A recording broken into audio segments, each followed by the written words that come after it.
murallas de Jerusalén habían quedado completamente destruidas y en ruinas. Esto causó un profundo dolor en el corazón de Nehemías, quien decidido regresó a su tierra para reconstruirlas. Enfrentaron mucha oposición, pero salieron vencedores en todas sus batallas. Dios hizo un milagro sorprendente en tan solo 52 días para todo su pueblo. Ahora te toca a ti. Cambia tu mundo en 52 días.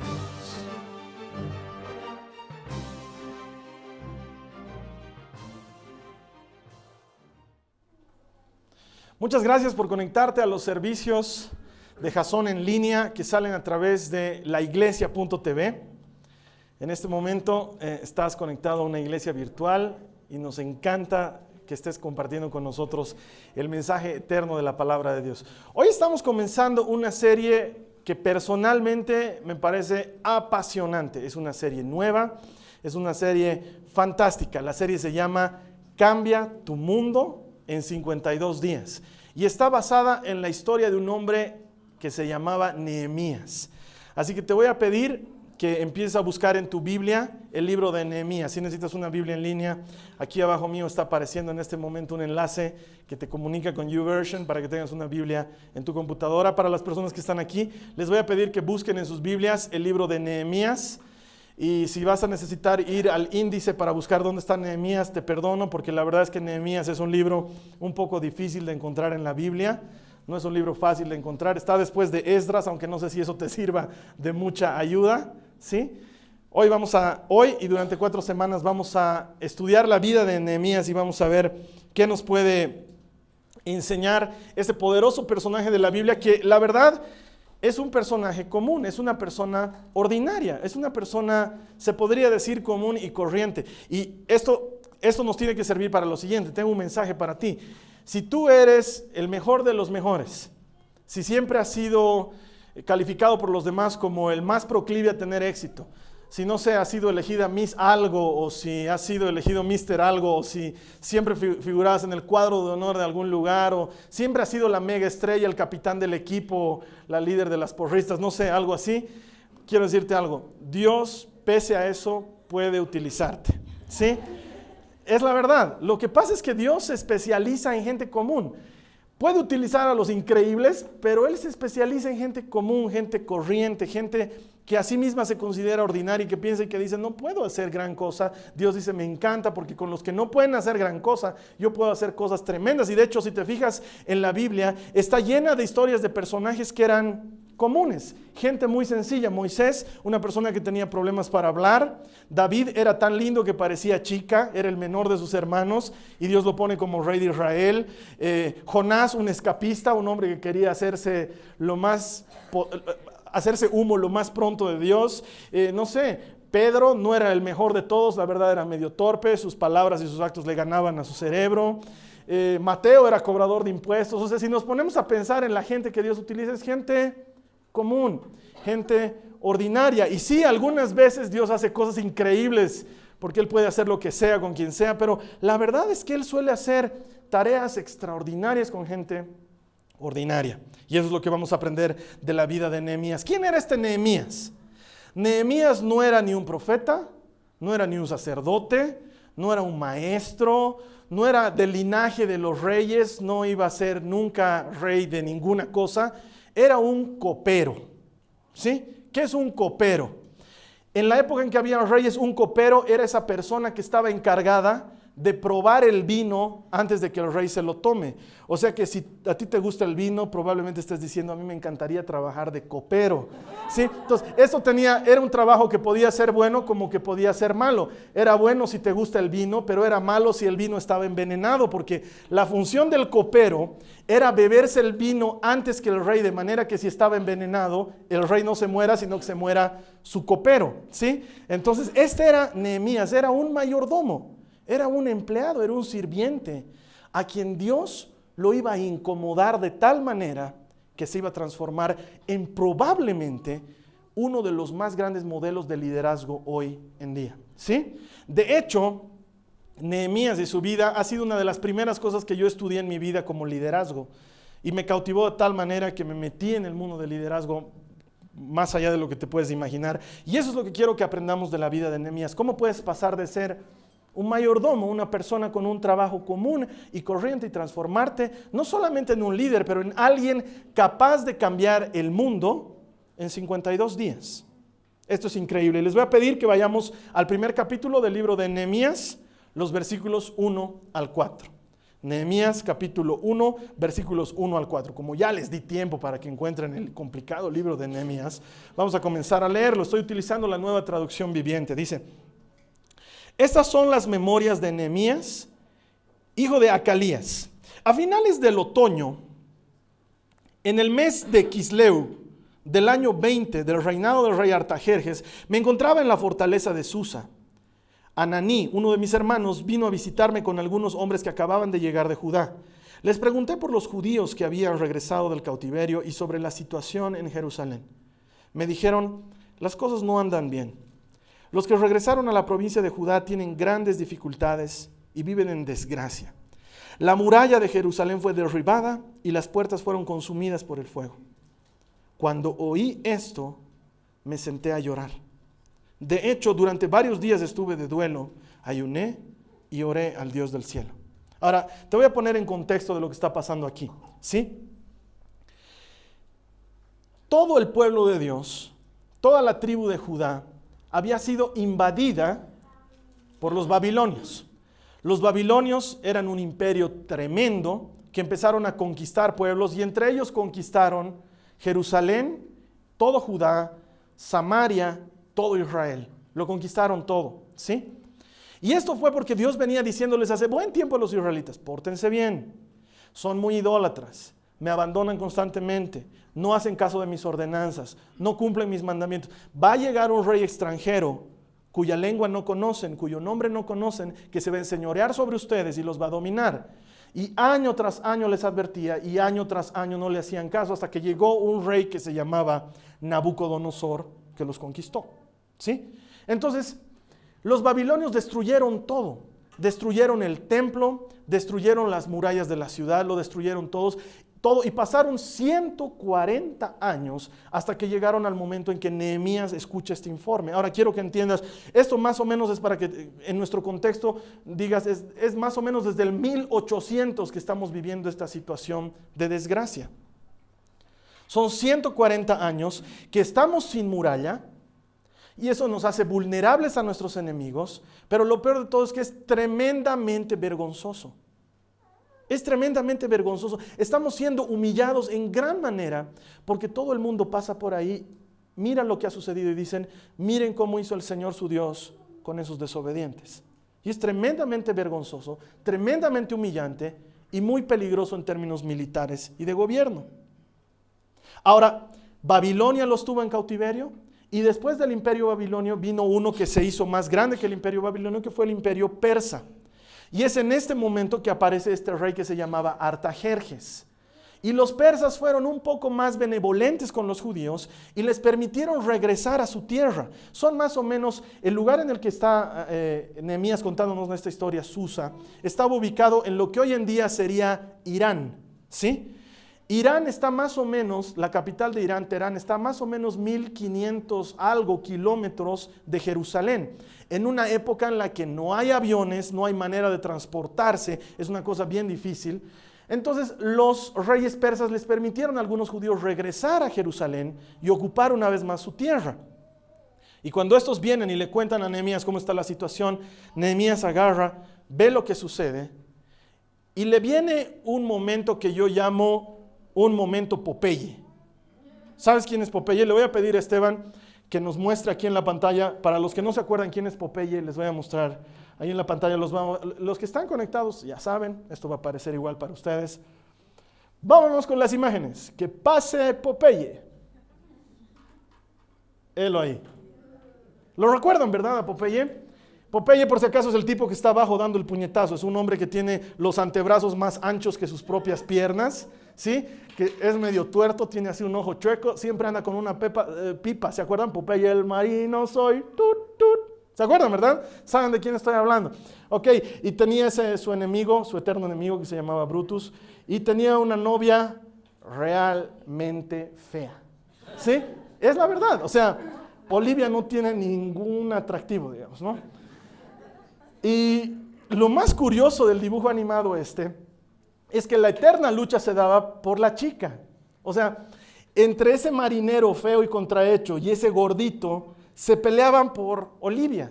Y no sé si lo recuerdan, pero todos los personajes de ficción, todos los personajes de caricaturas, como que tienen una frase común, una frase, no sé, Superman siempre decía, no sé, pues, a luchar por la justicia, digamos, ¿no? Siempre tiene una frase común. Y Popeye tenía una frase que decía, esto es todo lo que puedo soportar, no puedo soportar más. Y se comía su espinaca y tan, tan, tan, tan, tan, tan, tan, pum, pum, esos brazos, tan, tan, tan, tan, tan, tan, tan, pum. Eso es lo que sucedía en Popeye, ¿no? Y esa frase me hace recuerdo a lo que le está pasando a Nehemías. De repente recibe el mensaje y le dicen, está una pena Jerusalén y los muros están en el piso. Y él siente eso, dice, es todo lo que puedo soportar, no puedo soportar más. De hecho, te puedo contar de un momento Popeye que yo tuve en mi vida, uno de esos tantos momentos Popeyes que he tenido, porque yo antes, un tiempo inmemorial, era muy peleador, y entonces resulta ser que estaba caminando tranquilamente pensando en mis problemas y en mis propios asuntos, caminando por la calle, por una avenida muy transitada de la ciudad de La Paz, por el Prado.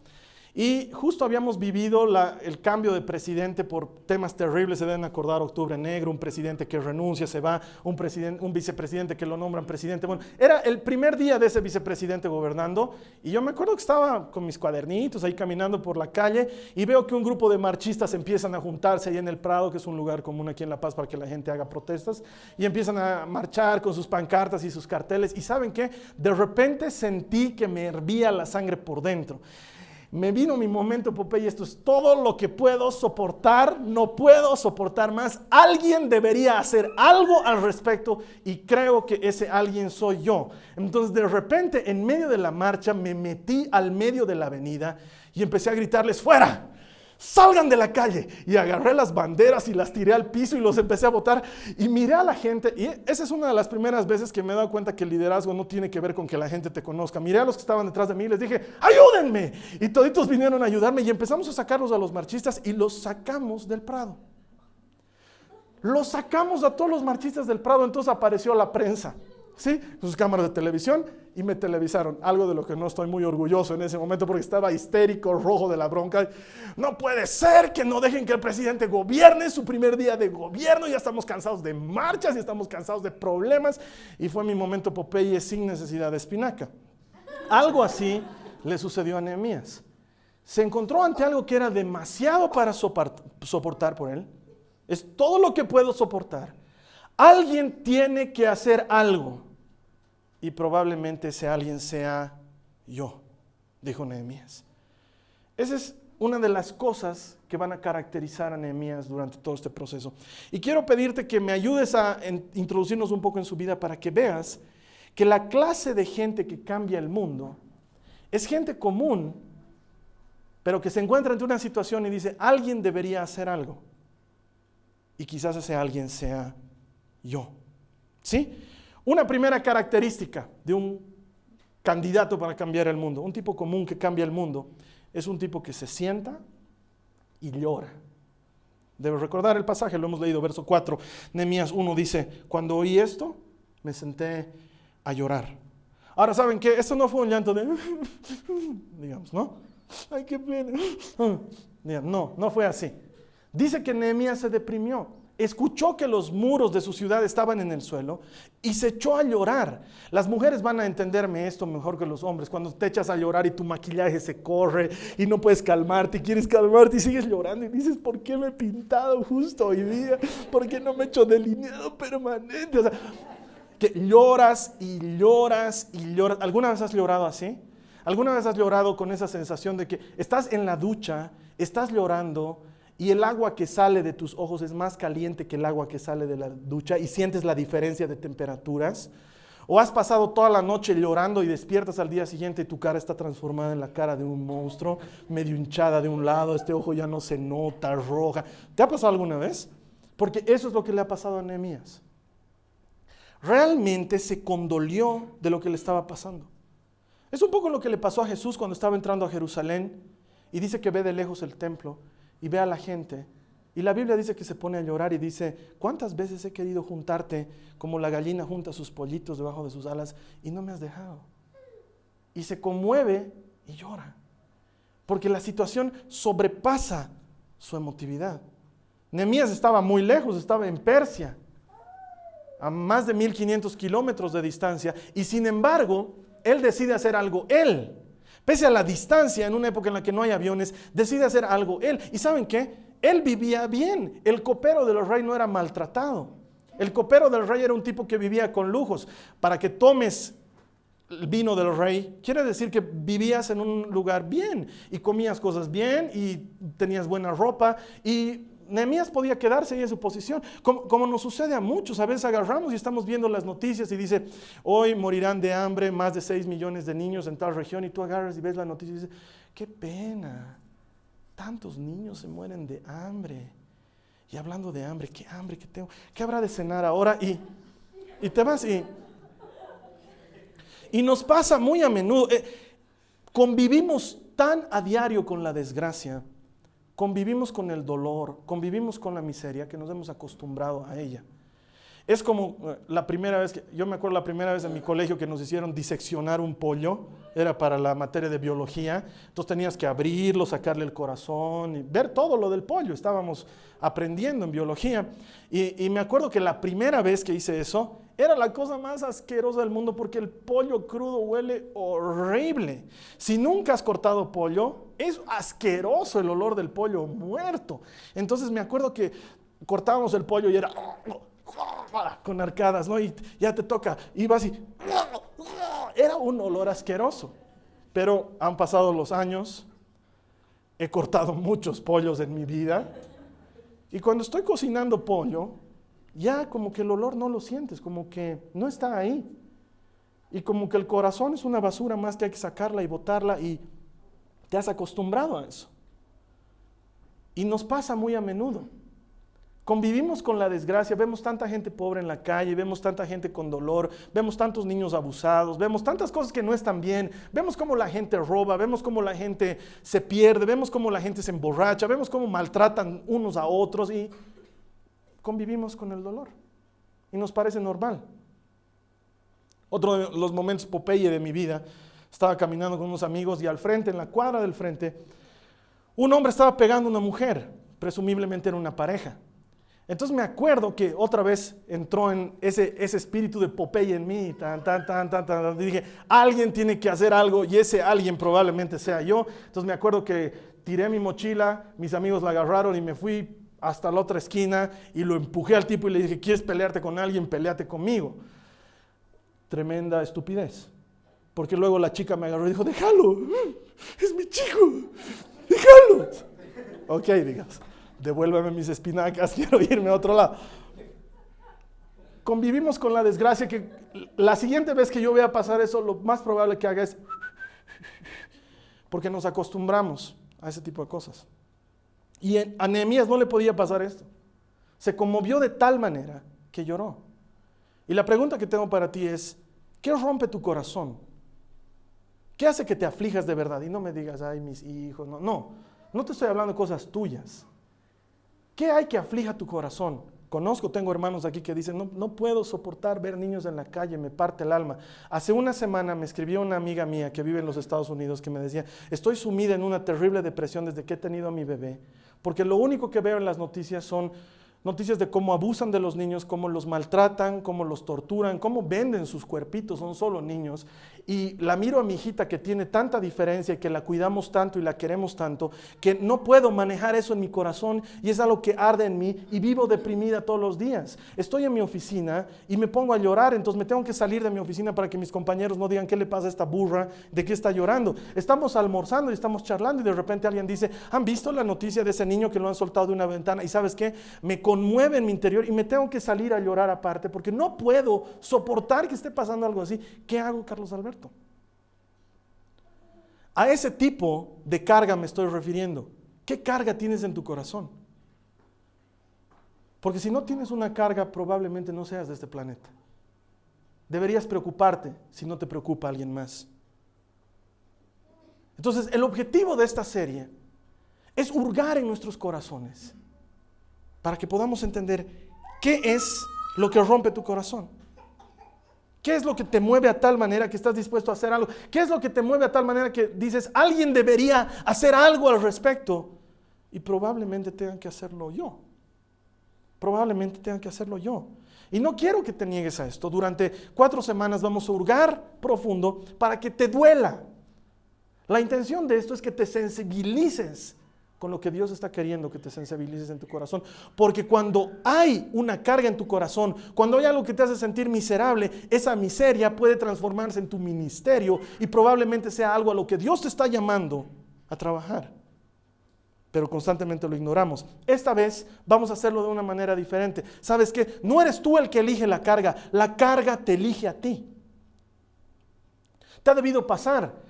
Estás ante alguna cosa que te molesta, te aflige y dices, no logro comprender por qué a nadie más le importa. ¿Por qué cuando le cuento a alguien a nadie más le interesa? Probablemente porque el que tiene que hacer algo seas tú. Probablemente porque la carga te eligió a ti. Probablemente porque Dios está esperando que hagas algo tú.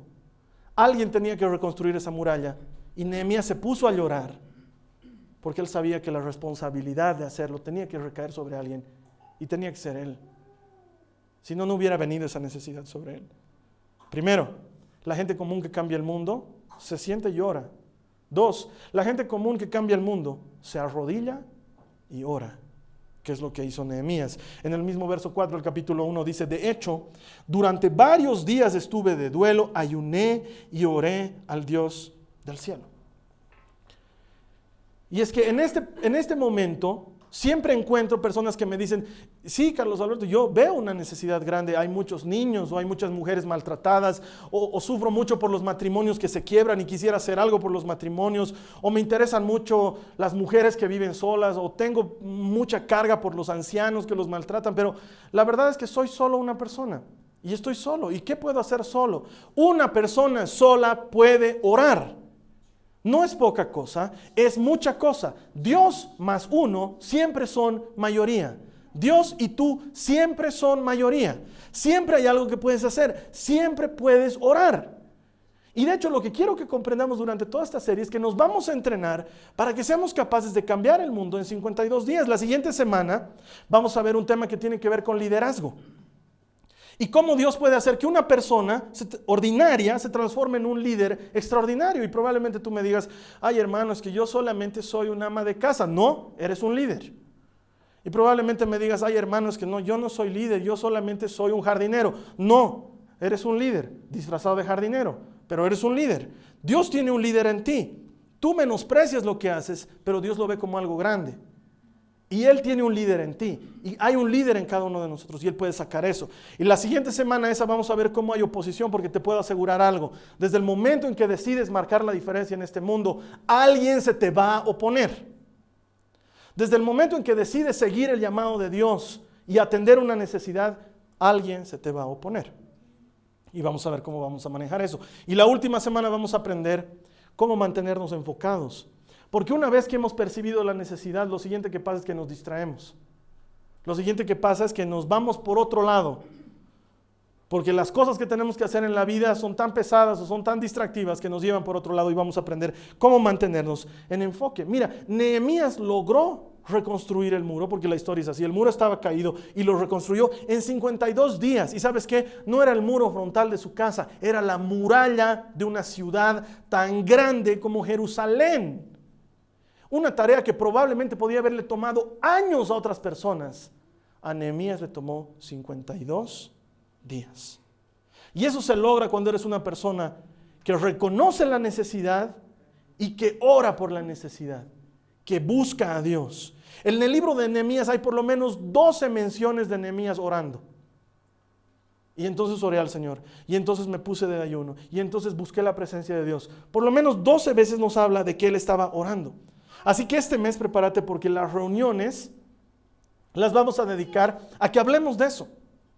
Es más, estoy pensando seriamente la probabilidad de que los siguientes domingos voy a comenzar primero con la prédica y luego con la oración.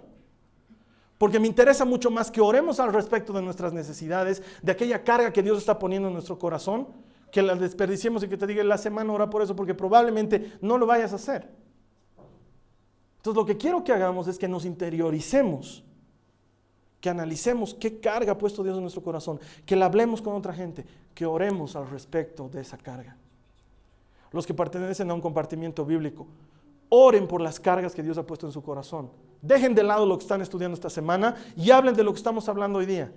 ¿Con qué mueve Dios tu corazón? ¿Qué te interesa? ¿Qué necesidad estás viendo en el mundo que quisieras atender tú? Y oren por esa necesidad. Porque esa necesidad está viniendo a ti porque Dios te está eligiendo para algo. Así que lo vamos a hacer. Vamos a orar por aquellas cosas que te mueven el corazón. Una de las cosas que mueve mi corazón y que la han movido siempre es que no me gusta que la gente no sea libre en la iglesia. No me gusta. No me gusta que la gente venga obligada a la iglesia. Nunca me ha gustado que la gente tenga que ir.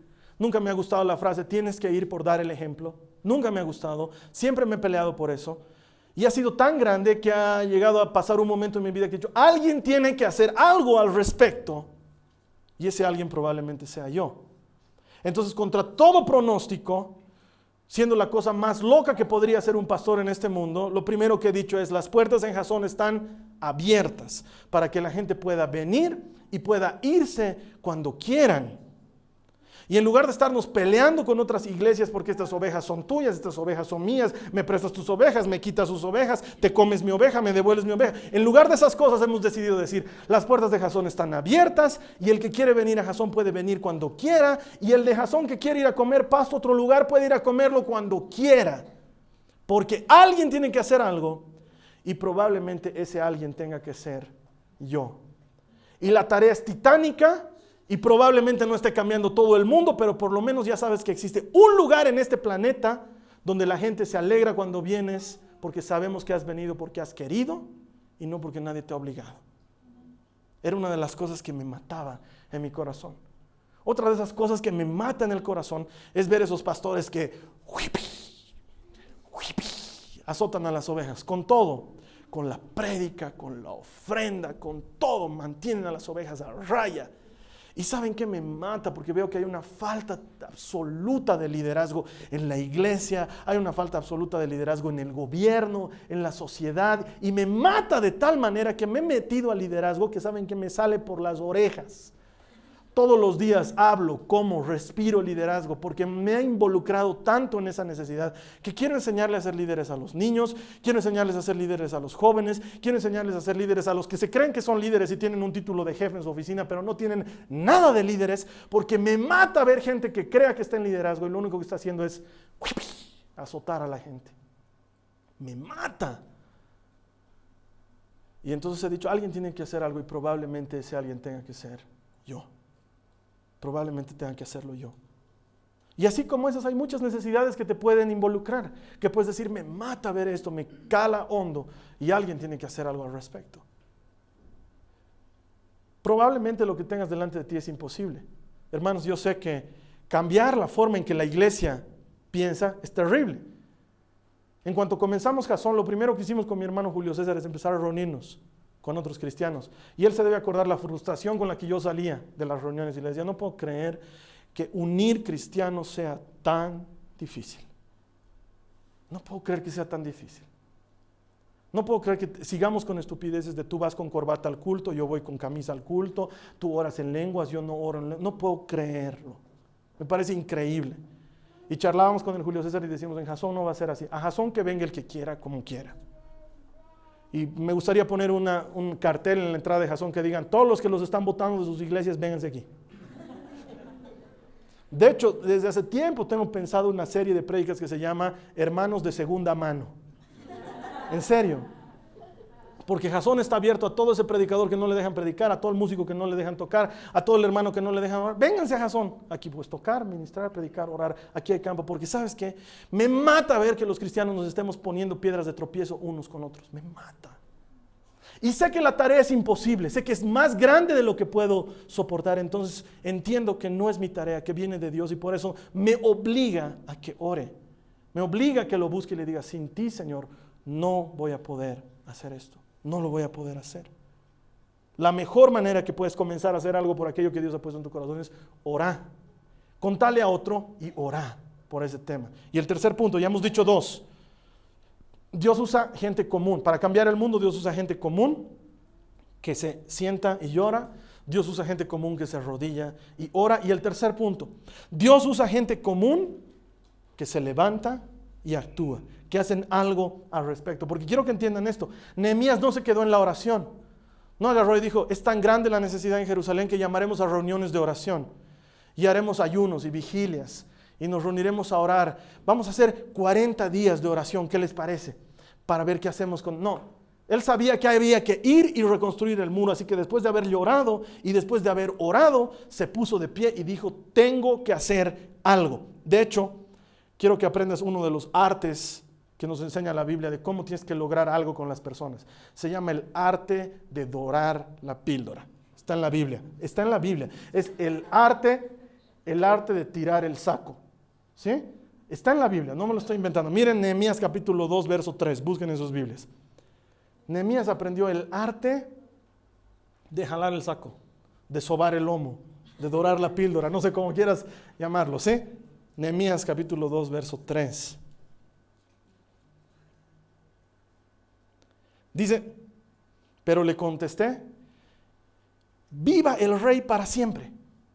O sea, quiero que me entiendas lo que está pasando aquí. Vamos a hacer una pausa antes de seguir leyendo. Vamos a parar ahí. Nehemías estaba muerto de miedo. De hecho, la Biblia lo dice, los siguientes versículos del capítulo 1, dice que estaba muerto de miedo. ¿Por qué? Porque ahora tenía que pedir permiso de salir de su trabajo. Y él era el copero del rey, no era cualquier trabajo. Era, imagínense, todo el tiempo que me vaya, o van a tener que poner otro a tomar el vino, o el rey va a tener que tomar el vino solo y guarde que alguien lo quiera envenenar. No era fácil. Y encima el tipo estaba triste y angustiado y tenía mucho miedo porque esta era la época en la que llegas delante del rey y el rey puede agarrar y decir, no me gusta esa cara con la que has entrado hoy día. Mátenlo. Y lo mataban. Era así. Contame un chiste. No tengo chistes, mi señor rey. Mátenlo.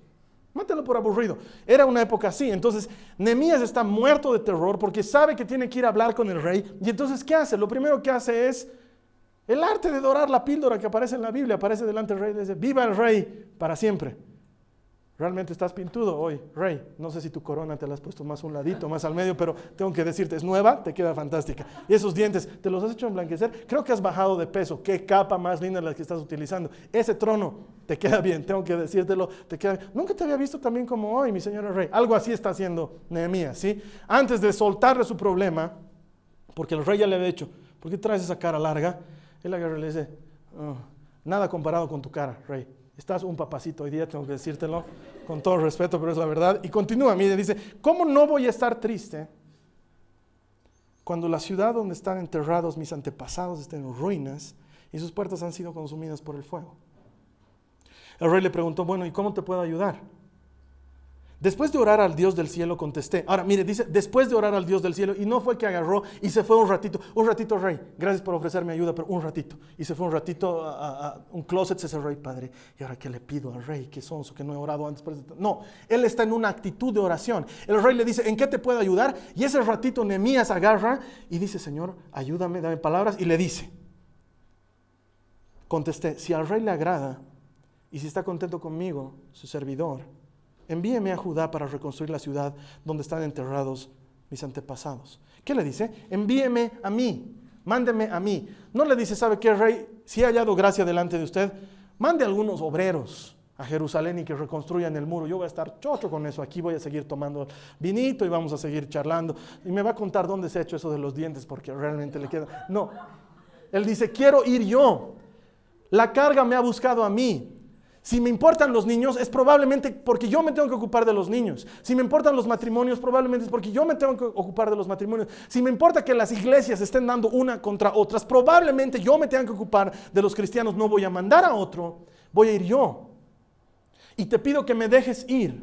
Es lo único que te pido. No te pido que hagas nada más, sino que me dejes ir. Porque sabes que tu miseria se puede transformar en tu ministerio. Y yo no tenía idea de esto. Cuando decía, qué lindo sería una iglesia en que la gente disfrute la iglesia. Qué lindo sería que los pastores hagan eso. No tenía idea. Hasta que Dios agarró y me sacudió y me dijo, podemos hacer algo así. Si tú te animas, Carlos Alberto. Y hace 2 semanas ha tenido que agarrarme a sopapos Dios para decirme, ¿por qué estás en Jasón? Y creo que ya te lo conté. ¿Por qué estás en Jasón? Creo que te has olvidado por lo que estás en Jasón. Y lo que se transforma en tu ministerio puede haber sido algo que antes era tu miseria, algo que antes te incomodaba, algo que antes te molestaba. Y seguramente van a haber dudas en tu cabeza, no lo dudo. Porque lo primero que haces cuando piensas en tantos niños que tienen necesidad, o en tantos matrimonios que se divorcian, o en tanta gente que anda con problemas, o en tantos enfermos que tienen tal enfermedad, lo primero que pasa en tu cabeza es que te dice, no vas a poder, eres una sola persona. No sabes, no has estudiado Biblia, no conoces, no te puedes meter en este tema, para esto se necesita profesionales. Lo primero que vienen son las dudas, pero la verdad de la vida es que las cosas extraordinarias solamente las hace gente ordinaria que se deja usar por Dios. Y si tú te dejas usar por Dios, puedes hacer cosas extraordinarias. Dios usa gente que llora, Dios usa gente que ora y Dios usa gente que dice, un momento, esto no va a suceder mientras yo esté aquí. No va a seguir pasando mientras yo esté aquí. Alguien tiene que hacer algo y probablemente ese alguien sea yo. Y sé que tú me vas a decir, Carlos Alberto, es que hay tantos niños que mueren de hambre. ¿Qué puedo hacer? Mira, probablemente no puedas alimentar a todos los niños que se mueren de hambre, pero puedes alimentar a uno. Puedes comenzar por uno. Puedes alimentar a 2, a 3. Me encanta lo que hace el Ministerio de la Misericordia en Jasón. Somos una iglesia chiquitita y tenemos un ministerio de ayuda social bien chiquitito, que sale los viernes a atender las necesidades de 70 personas en una terminal de buses, 70 indigentes que no tienen dónde dormir, no tienen que comer. Lo hacen una vez a la semana, pero lo hacen.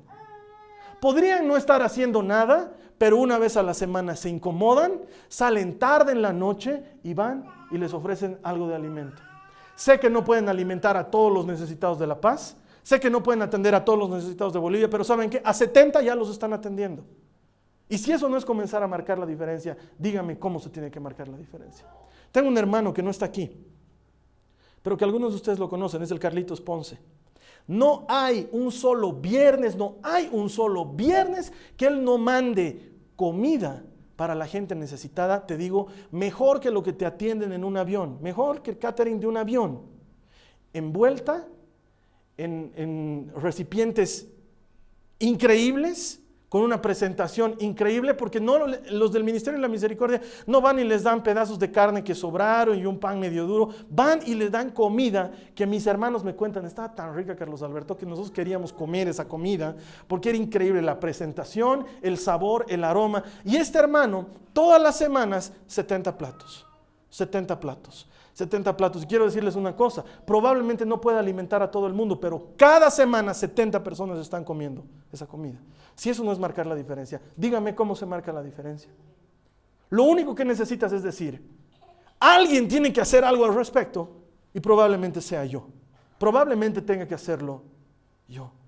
Es entender una necesidad e involucrarte en la necesidad. Quizás no puedes adoptar a todos los niños del mundo, pero probablemente puedes adoptar a uno. Quizás no puedes alimentar a todos los necesitados de las calles, pero probablemente puedes alimentar a 20 necesitados. Quizás no puedas ocuparte de todos los matrimonios que se divorcian, pero a lo mejor puedes trabajar con una pareja. La cosa es que empieces a hacer algo, que dejes que la necesidad te toque, que te interiorices de ella y que decidas hacer algo al respecto. No te preocupes si algo exterior a ti te aflige. Preocúpate si no te aflige. Preocúpate si te has vuelto indolente ante la desgracia. Porque yo creo, en Jasón creemos profundamente, que entre pocos podemos cambiar el mundo. Podemos hacerlo en 52 días, sin que pasen muchos años. Vamos a orar. Te voy a pedir que ores ahí tú conmigo. Y quiero que le digas al Señor con honestidad, Señor, aflígeme con las cosas que afligen tu corazón. Díselo a Él, aflígeme con las cosas que afligen tu corazón.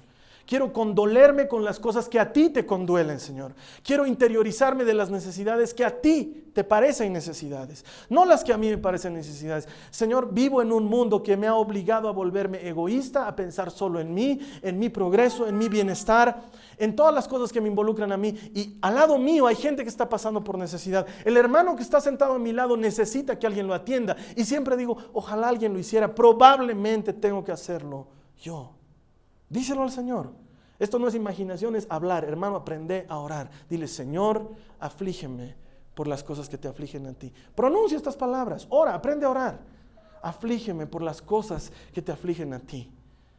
Y si tú estás conectado, dile lo mismo al Señor, aflígeme por las cosas que te afligen a ti, Señor. Y quiero contarte cuál es la mayor necesidad de Dios, y cuál es la mayor aflicción de Dios, y cuál es la cosa que más le preocupa, y más quiebra su corazón, y más lastima su corazón, y más le tiene ocupado todos los días, y es que tú le creas. Si hay algo que a Dios le importa en esta vida, es que tú le creas.